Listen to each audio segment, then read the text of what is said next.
ensinar ética e negociação para nossos alunos.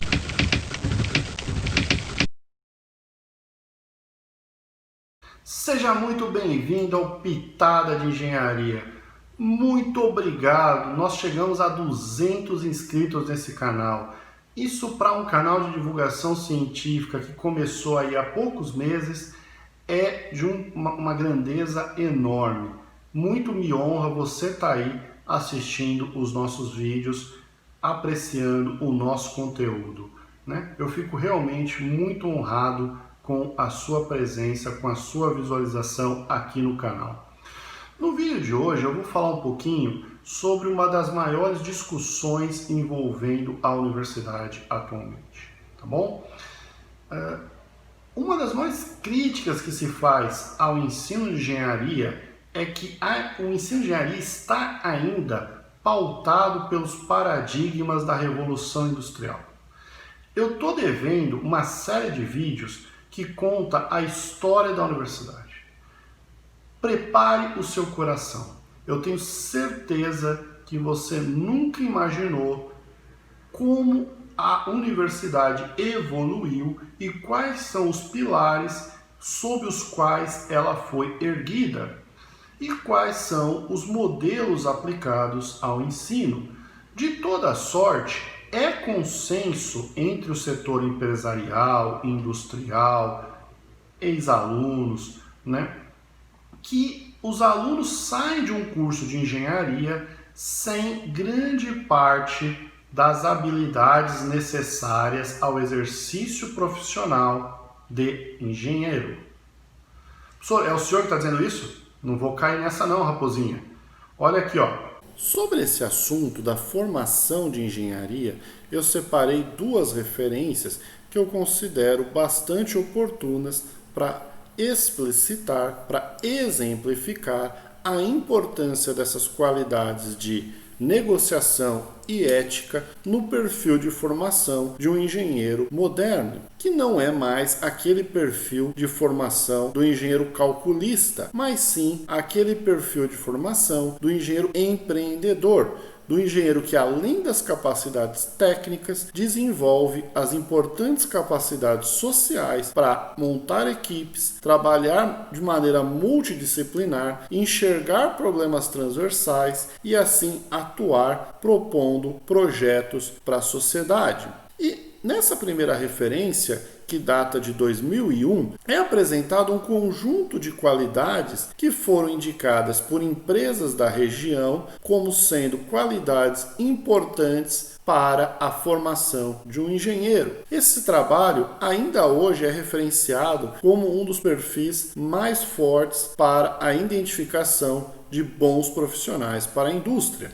E como a gente pode estar observando, a gente facilmente identifica a importância da ética e a importância da capacidade de negociação na formação de um engenheiro. Nesse outro trabalho, que é parte da tese de doutorado do professor Nakal, é citada uma pesquisa realizada pela Federação das Indústrias do Estado de São Paulo, Fiesp, que identifica as principais qualidades, habilidades e valores importantes para a formação de um engenheiro. Nesse trabalho foram elencadas mais de 70 itens que as empresas poderiam identificar como importantes para o perfil de formação de um engenheiro. Mais de 17 mil empresas foram entrevistadas e o resultado das 25 habilidades, valores, competências, qualidades mais importantes para a formação de um engenheiro com esse perfil mais voltado a empreendedorismo, a capacidade técnica, a transversalidade, aparecem nessa figura. E, novamente, é fácil identificar a importância da capacidade de negociação aliada à ética.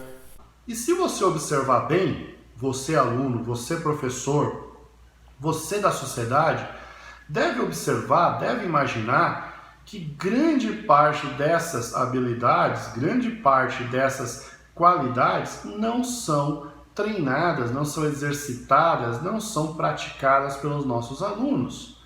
Ou seja, nós temos um grande foco na formação técnica e esquecemos algumas habilidades que hoje são imprescindíveis na atuação de engenheiro. Eu já tive contato com vários diretores de empresa e, às vezes, a indicação que eu faço de alunos para alguns cargos nas empresas, eu nunca indico um aluno. Eu costumo indicar um conjunto de alunos indicando pontos bons do perfil de formação de cada um. E muitas vezes o aluno que é contratado me surpreende. E eu aprendi a entender por quê. Porque algumas empresas não buscam a excelência técnica, buscam outras qualidades. Então, eu não vou falar aqui de nomes, tá? Mas confia em mim. Tá? Eu já recebi mensagens de CEO de empresas, acabei de conversar com um presidente de uma empresa, diretor de uma empresa que estava precisando de um estagiário, né? E ele me disse, ele falou, Thiago, eu não era um gênio, né? Eu não era um gênio. Eu aprendi a exercer a atividade aqui na empresa. Eu não preciso contratar um gênio, eu preciso contratar uma pessoa de confiança, que tenha o conhecimento mínimo necessário, que tenha habilidades mínimas técnicas necessárias, mas que tenha bom relacionamento com as pessoas, que tenha boa capacidade de planejamento, que tenha integridade, que tenha ética, que consiga vender produtos aos clientes, que consiga liderar equipes, né? O resto a gente treina, a gente paga um curso de especialização, a gente compra livros, se for o caso, né? Alguns anos atrás também um diretor aí sim de uma multinacional me disse o seguinte, aliás, disse isso numa palestra aberta, né? Não foi nem para mim, em off. Disse, Thiago, a gente não precisa de cientista de foguete aqui dentro da empresa, não.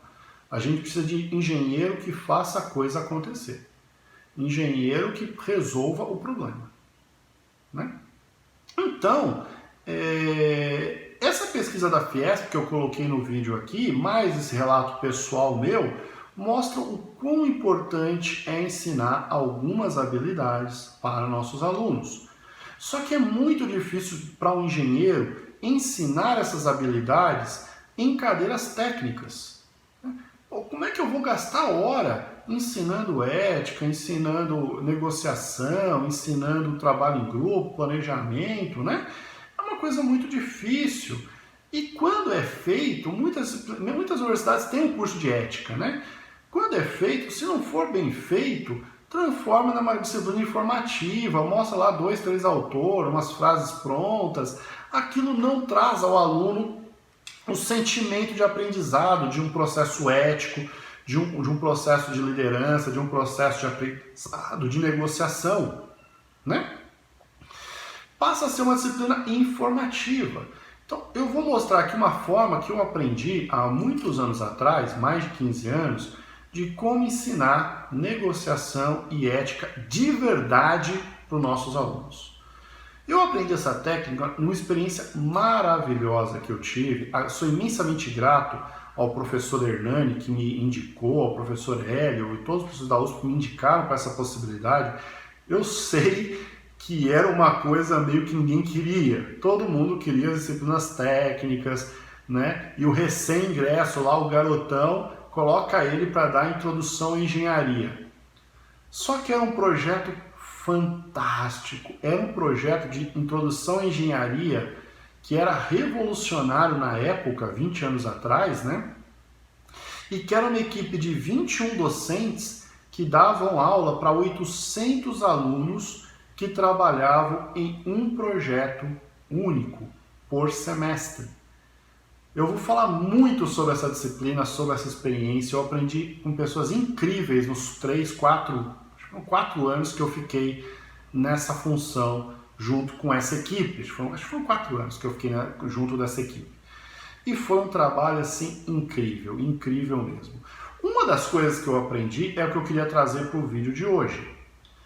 Essa disciplina ela era baseada em projeto, o famoso Basic Project Learning. Já falei um pouquinho sobre isso, vou fazer vídeo especificamente sobre essa técnica, mas em essência os alunos recebiam, eles eram divididos em grupos, recebiam um problema, né? E eles tinham que realizar todo o procedimento científico para desenvolver a resposta àquele problema da sociedade. Não precisam ser questões complexas. Então, economia de água, eficiência energética, redução de resíduos, transporte público, logística de uma cadeia de suprimentos qualquer, foram os temas que eu me lembro que a gente trabalhou nesses 4 anos que eu tive à frente de uma das turmas, de uma das 21 turmas dessa disciplina. E 2 grupos pegavam um subtema daquele tema. Outros 2 grupos pegavam outro subtema daquele tema. Eram grupos de 4, 5 alunos, então 5, 10, 20... Não, eram grupos de 4 alunos, 3 recortes dos subtemas do tema, né? Então, se era mineração de resíduo, um ano foi resíduo na escola, num restaurante, num shopping. O outro ano foi resíduo metálico, material, plástico e orgânico, né? Se era transporte, um grupo era transporte de massa, o outro transporte individual, o outro transporte de família, o automóvel, né? E acho que tinha carga também. Bom, de qualquer forma, funcionava assim. E aí, cada 2 grupos que pegavam um recorte tinham que fazer as apresentações. E aí começava a ética. Porque eles não apresentavam para mim. Eu era o coordenador, eu era o orientador, eu era o sênior do projeto. Eu era contratado junto com a equipe para resolver o projeto. Eles tinham que apresentar o projeto para as outras equipes da sala. E aí, as equipes da sala tinham que definir, sem pestanejar, eram obrigados a definir qual das 2 equipes que fez o mesmo subtema fez o melhor projeto, a melhor estruturação, a melhor apresentação e a melhor conclusão efetiva para o problema. Então, os alunos tinham que avaliar os seus colegas. Isso gerava uma relação que podia ou ir para a combinação, né, o conchavozinho, olha, eu vou votar no meu amiguinho, mas como era uma sala, isso era facilmente identificável, percebível e combatido. E se você cria uma imagem de antiético frente aos seus colegas, esses seus colegas, e eu frisava muito isso e ainda friso isso para os meus alunos, esses seus colegas de sala vão ser seus futuros clientes, fornecedores, chefes, empresas terceirizadas, que vão estar atuando no mesmo universo que você. Se você desenvolver uma forma de ser antiético, lá na frente, quando você tiver que estabelecer uma relação comercial, a pessoa vai olhar para você e falar, com você eu prefiro não trabalhar, amigo. Eu te conheço da graduação. Né? Então as pessoas desenvolviam uma abordagem realmente ética para avaliar os trabalhos.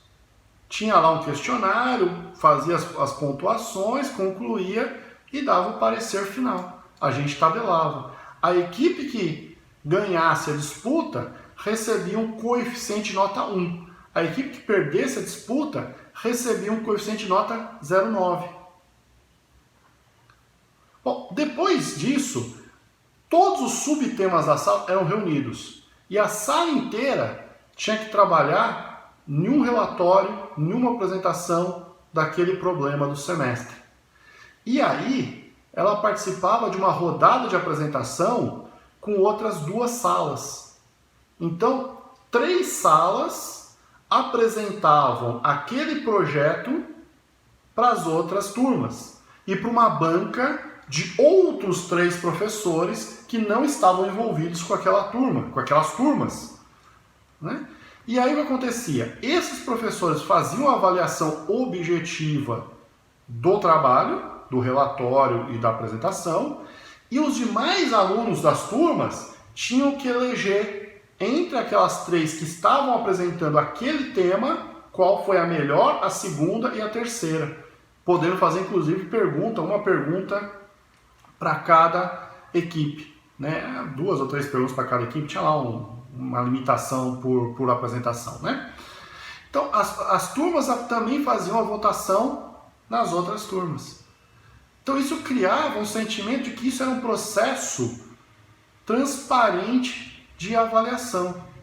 Então, isso exercitava a ética junto aos alunos, porque facilmente o conchavo era identificado e punido pelo próprio contexto social. Fala, professor, mas onde está a negociação? E os alunos não reclamavam dessa atividade de ter que votar e dar nota para os próprios colegas? E a resposta que eu dava muito para meus alunos, e ainda dou, porque ainda uso essa técnica nas minhas disciplinas, especialmente em projeto de navio, é que isso se chama avaliação 360 graus. Quem trabalha em algumas empresas multinacionais sabe que essas empresas possuem programas de avaliação 360 graus. A sua avaliação dentro da empresa, ela é conduzida pelos seus liderados, não se usa mais o termo subalterno, estagiário, funcionário, escravo, esses termos não usam mais, hoje é liderados. Então, você é avaliado pelos seus liderados, é uma avaliação que está no nível abaixo de você. Você é avaliado pelo seu supervisor, que é uma avaliação que está acima de você. E você é avaliado pelos seus pares, pelo seu mesmo nível hierárquico. Então, é por isso que é chamada avaliação 360 graus. E para simular esse processo, a gente fazia esse processo, então, de avaliação dos alunos por si próprio, que era um processo muito interessante. Mas não parava por aí. Ao final do projeto, antes de receberem a nota, os alunos tinham que se reunir, o grupo que originou o trabalho, aqueles 4 alunos que começaram junto, tinham que se reunir e definir a porcentagem que cada um ia receber da nota. Como se fosse a porcentagem de dinheiro de um projeto. Então, a gente vendeu um projeto, recebeu aí R$100, quanto desses R$100 cada aluno iria receber? E aí era muito interessante. Por quê? Porque a gente tentava realmente passar essa ideia que o aluno precisava ali naquele ambiente ser proativo, ser capaz de mostrar aos colegas que ele realmente foi fundamental para o projeto e por isso deveria receber mais dinheiro, ou seja, deveria receber mais nota por aquele trabalho. E o aluno que eventualmente não pôde contribuir adequadamente ao projeto, seja porque estava enrolado com cálculo, seja porque teve um problema pessoal, seja porque estava passando uma fase difícil, ou seja porque não ligava a mínima para aquela disciplina, queria mesmo era fazer conta de avião, navio e carro, né? Tinha que ter a ética de dizer, olha, eu abro mão aqui de um pouquinho para que quem carregou o projeto nas costas ganhe um pouquinho mais. Então, essa capacidade de negociação entre pares e a ética de se colocar a verdadeira contribuição para o projeto fazia o aluno desenvolver esses valores e essas habilidades. No início, a gente usava realmente a nota do relatório. Pegava a nota do relatório, multiplicava por 4, dava o total de pontos e aí falava, olha, divide esses pontos entre vocês, da forma como vocês acharem justo e ético, que represente o quanto vocês efetivamente contribuíram para essa nota, seja positivamente ou seja negativamente. Contribuíram negativamente, deixaram de entregar alguma coisa, escreveram uma barbaridade sem revisar, aquelas não apareceram na reunião, aquelas coisas que a gente sabe, né? Mas a gente percebeu que os grupos que tinham notas mais altas, essa discussão era, ninguém ligava muito, pega aí, 0,25 e tal, eu fico meio, mas não dá. Os grupos que tinham nota mais baixa tinham uma discussão muito mais acalorada. Então, para nivelar isso, a gente passou a fazer isso blind. Ou seja, se você tem 4 elementos no grupo, você tem 400% da nota para dividir entre os 4. e aí eles têm que me entregar uma folha assinada dizendo quantos por cento cada membro do grupo vai receber, desde que a soma dê 400%. Então pode ser 100, 100, 100, 100, pode ser 125, 85, 100, 100, pode ser 130, 90, 90, 90, né? A gente costumava estabelecer um limite, como está na universidade, está na escola, a gente costumava estabelecer um limite que ninguém podia ter menos do que 80% da nota, porque senão 80% da nota de um relatório, o cara já vai estar ali muito próximo da reprovação. Né? O relatório vai ter uma média 7, 80% já dá uns 5,6. Se o cara perdeu as duas disputas, a da sala e a entre salas, multiplica por 0,9, 0,9, já vai dar aí menos do que 5, que era a reprovação na poli, né? Tá? Pelo menos a recuperação. Então, a gente meio que estabeleceu esse coeficiente 0,8 como sendo um mínimo, 80% como sendo um mínimo, né? Casos assim muito patológicos tinha que ser discutido muito ali individualmente e a gente buscava uma alternativa viável. Nunca tive um problema entre os grupos. Sempre recebi avaliações ponderadas, assinadas por todos, e sempre foi um exercício muito interessante de ser assistido. Eu também tinha a postura de sair da sala, né? Eu deixava que eles decidissem entre eles sem a minha presença, para que a minha presença não coibisse alguma discussão mais, assim, vamos dizer, acalorada, né? O que a gente não incentivava no sentido de ser agressivo, desonesto, ofensivo, mas sim de defender as suas contribuições para o projeto, os seus valores e ter a postura ética de identificar as suas fraquezas e a não contribuição para aquele resultado. Então, essas duas experiências de avaliação 360 graus e de dividir a nota, dividir o resultado entre os componentes do grupo, eu pratico até hoje na disciplina de projeto de navio.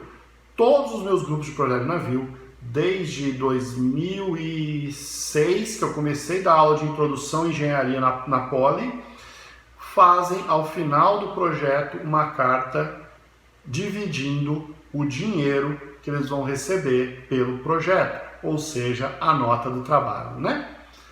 Espero que você tenha gostado dessa experiência.